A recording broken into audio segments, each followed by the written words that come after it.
नमस्कार मु जीवन जश्न हतपति निमापड़ा गोष्ठी स्वास्थ्य केन्द्र में फिजियोथेरापी सेवा कार्य करुच्ची। आज आम कथा हवा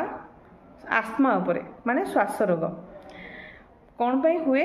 कौन कौन सिम्पटम आ सहित मुझे दुई तीन छोट छोट एक्सरसाइज बतेबी व्यायाम कहबी जहाँद्वारा कि जो मान श्वास रोगी अच्छा से टिके अल्प बहुत उपशम मिल पार।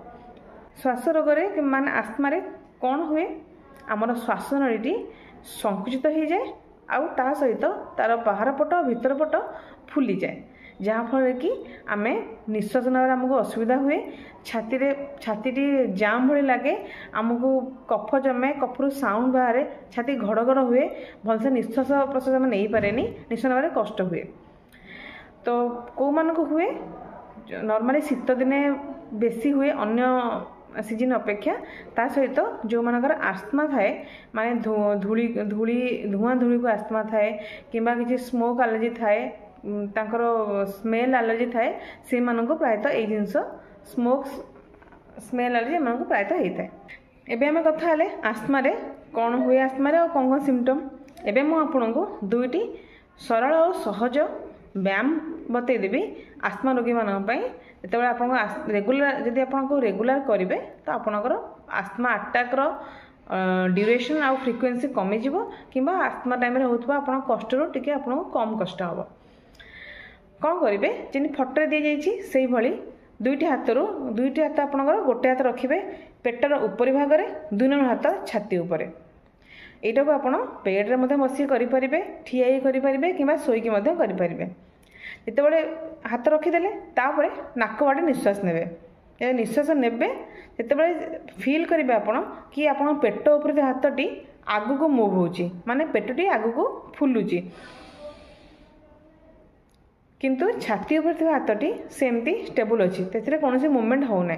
जदि यहीपरि भाव कर ठीक कर नाक बाटे निश्वास ने चेष्टा करेंगे निश्वास को 2-3 सेकेंड होल्ड करने तापर नाक बाटे निश्वास पुणी छाड़देवे निश्वास छाड़े से फिल करेंगे जो पेटटी आगे फुलिकी थी से पुणी पेटे भितर को पशिब भली फिल हम ताने आप एक्सरसाइज ठीक अच्छे ये सकाଳେ और संजे बेले 10 ରୁ 15 थर लेखा डेली करेंगे। 2 नंबर कौन करेंगे गोटे चेयर आराम से बसिले नाक बाटे निश्वास को नेले तापर 2 नाक को बंद करदे भितर चेष्टा करेंगे 2-3 सेकेंड निश्वास को होल्ड करने तापर पाटी बटे निश्वास को छाड़े किंतु जो भाई फटोरे दी जाइए पाटी बटे पाटी को हुइसिल भली गोटे सेप करेंगे जमी फटोरे करी धीरे धीरे करी पाटी पटे निश्वास को छाड़े 2-3 सेकेंड चेष्टा करें होल्ड करने कि जब मैक्सिमम 5 सेकेंड ये सकाଳେ आ संजे बेले 10 ରୁ 15 थर करेंगे। एबे मु आपको कहली कौन कौन एक्सरसाइज करेंगे जदि आपको सडनली केबे आस्थमा अटैक होइछि आपण मेडिसिन खाइबा गोटे टाइम लगुच कि मेडिसिन पाखे ना कि हॉस्पिटल जावाई टाइम लगुच तो से टाइम भितर मु जो भाया पिक्चर देखी पोजिशन गुड़ाक